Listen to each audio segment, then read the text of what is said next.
Lake Bangweulu in Zambia is vast, about the size of the U.S. state of Connecticut, and home to thousands of people living on its many islands. For them, boats are the only way to connect with the rest of the country. And for Seventh-day Adventist Pastor Emmanuel, boats are the only way to reach the 18 Adventist congregations scattered across those islands.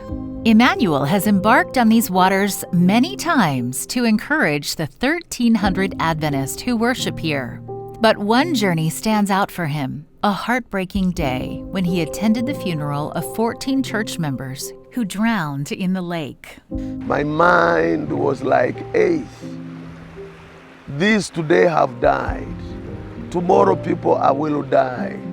Oh my God, oh my Lord, you created waters for life. You created waters to give you the glory. Today, the same waters have swallowed the lives of young people. The tragedy occurred when 42 Adventists were traveling on a church-rented boat to do mission work on a nearby island. A sudden wave overturned the boat, and while 28 people were rescued, 14 others, including a 2-year-old child, lost their lives. This accident shocked Zambia and raised concerns about the safety and availability of boat transport on the lake.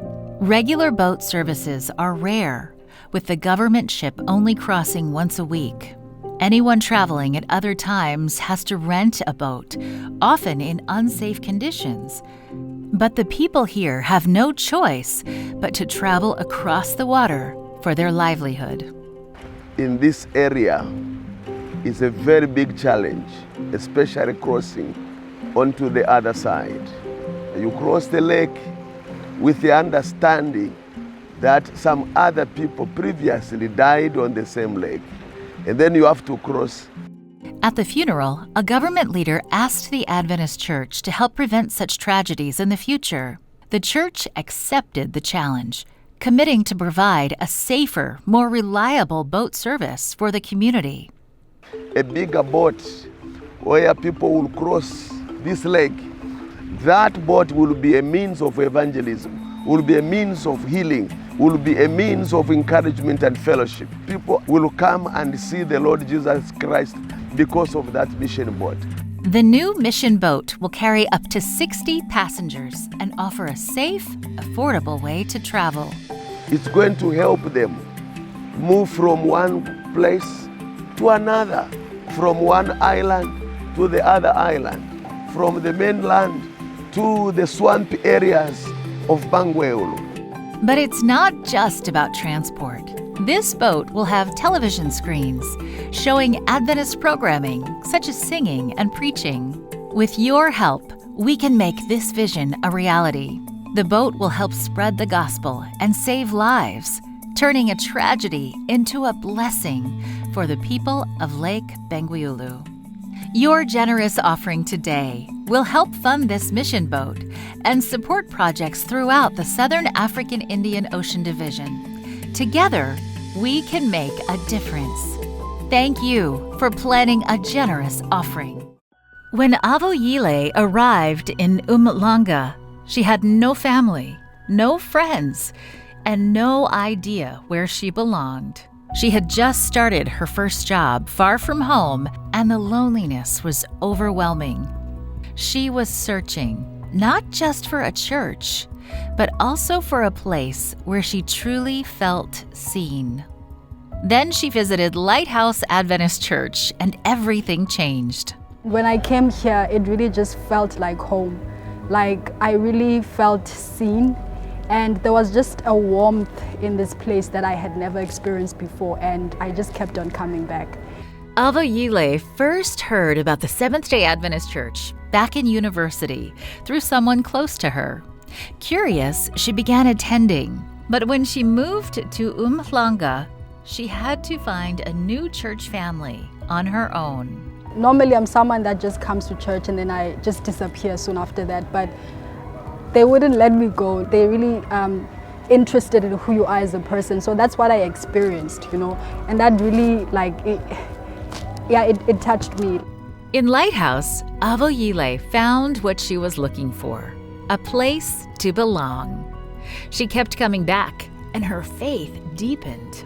I really grew in my knowledge of the Word of God, and I just felt like this is the right place for me to grow personally.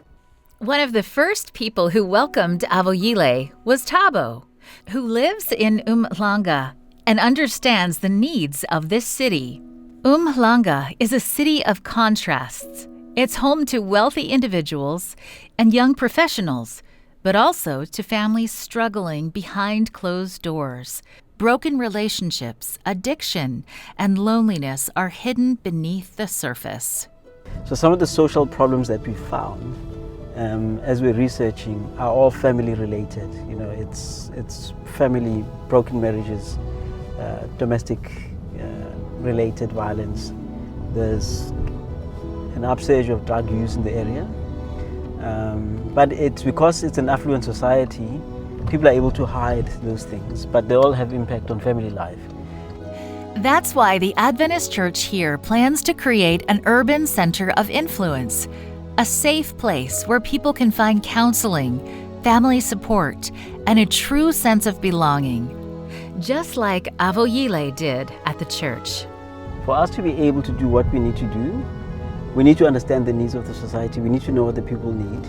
They need counseling from that point of view. That, I think, is where the opportunity is for us, and that's what we'd like to do. This center will be a place of hope, healing, and transformation, where anyone from any background can find answers to life's challenges.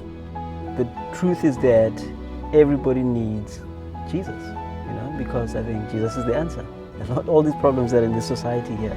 There's only one permanent solution to them, and I think it's when people understand and know Jesus. This quarter's 13th Sabbath offering will help make this vision a reality. We believe that Christ's method is one that works. That's what's going to work for us here. You've got to mingle. We live among these people. These are our neighbors, and some of them are our friends. And we've got to then make sure that we can relate to them as friends first. Please pray as church members such as Thabo establish a center of influence in Umhlanga.